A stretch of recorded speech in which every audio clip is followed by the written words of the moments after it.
सुंदरपुर शहर, जो पहाड़ियों और हरे भरे खेतों के बीच बसा है, आरव नाम का एक युवक रहता था। वह अपनी दयालुता और अपनी आंखों की चमक के लिए जाना जाता था, जो सपनों के पूरे होने की प्रतीक्षा कर रही थी। आरव की दुनिया उसके बचपन के प्यार आयशा के इर्द गिर्द घूमती थी, एक ऐसी लड़की जिसकी मुस्कान सबसे उदास दिलों को भी रोशन कर सकती थी। आरव और आयशा एक साथ बड़े हुए थे, उनका रिश्ता सालों से गहरा होता जा रहा था। प्राचीन बरगद के पेड़ के नीचे रहस्य साझा करने से लेकर एक साथ भविष्य के बारे में सपने देखने तक उनका प्यार शुद्ध और अटूट था। लेकिन जीवन अपनी सभी अप्रत्याशितताओं के साथ कुछ और ही योजनाएं रखता था। आयशा एक अमीर परिवार से थी, जबकि आरव का परिवार गुजारा करने के लिए संघर्ष कर रहा था। इसके बावजूद उन्होंने कभी भी सामाजिक विभाजन को अपने बीच नहीं आने दिया। वे गांव की चुभती आंखों से दूर चुपके से मिलते थे, एक दूसरे से वादा करते थे कि एक दिन वे हमेशा के लिए एक साथ रहेंगे। जैसे जैसे वे बड़े होते गए, आयशा के परिवार की ओर से उसे अपनी पसंद के आदमी से शादी करवाने का दबाव बढ़ता गया। खुद को योग्य साबित करने के लिए दृढ़ संकल्पित आरव ने दिन रात अथक परिश्रम किया। उसने छोटे मोटे काम किए, एक एक पैसा बचाया और प्रार्थना की कि किस्मत उसे अपनी प्यारी आयशा के साथ रहने का मौका दे। इधर आयशा के परिवार ने शहर के एक अमीर व्यवसायी राघव से आयशा की सगाई की घोषणा कर दी। ये खबर आरव को तोड़कर रख गई। वह निराशा से भारी दिल के साथ आयशा से मिलने के लिए दौड़ा। वे अपने गुप्त आश्रय बरगद के पेड़ के नीचे मिले। आरव को देखते ही आयशा की आंखों में आंसू भर आए।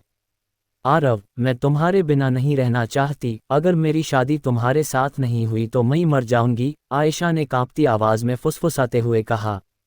नहीं आयशा, तुम्हें ऐसा करने की जरूरत नहीं है। आयश, हम भाग जाएंगे, यहाँ से बहुत दूर एक नई जिंदगी शुरू करेंगे, आरव ने दृढ़ संकल्प से भरी आवाज में जवाब दिया। लेकिन आयशा जानती थी कि यह इतना आसान नहीं था। वह अपने परिवार, अपनी जिम्मेदारियों और उस जिंदगी को नहीं छोड़ सकती थी जिसे वह जानती थी। उसने आरव से वादा किया कि वह उसका इंतजार करेगी, कि अगर थोड़ी सी भी संभावना हुई तो वे दोनों साथ होंगे। आरव ने आंसू बहाते हुए उससे वादा किया। उसने उसे दूर जाते हुए देखा, ये जानते हुए कि उनके प्यार की सबसे बड़ी परीक्षा होगी। दिन हफ्ते में बदल गए, हफ्ते महीने में और महीने साल में।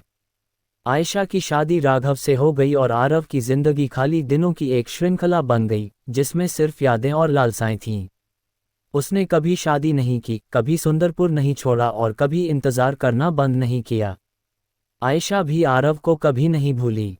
हालांकि वह शादीशुदा थी, लेकिन उसका दिल बरगद के पेड़ के नीचे लड़के के साथ था।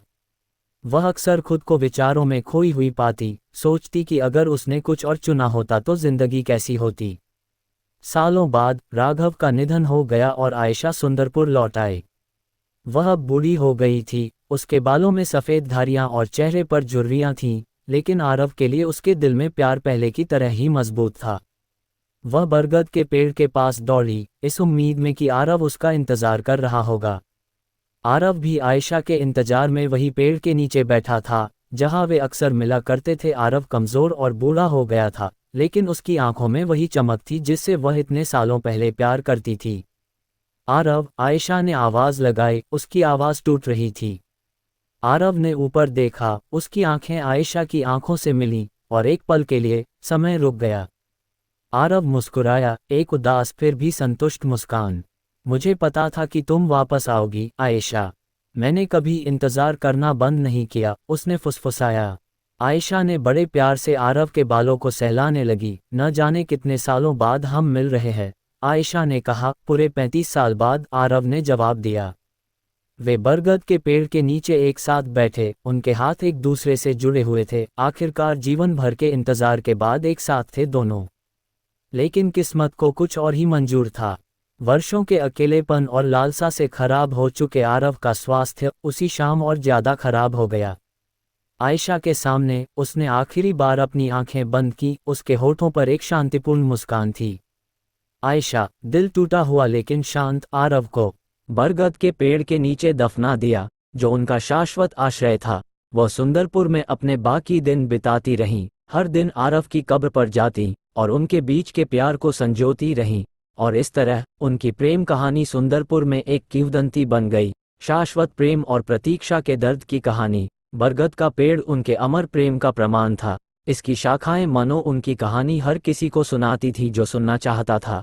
तो आपको ये कहानी कैसी लगी, अपनी राय हमें कमेंट करें और प्लीज़ इस चैनल को सब्सक्राइब करें। धन्यवाद।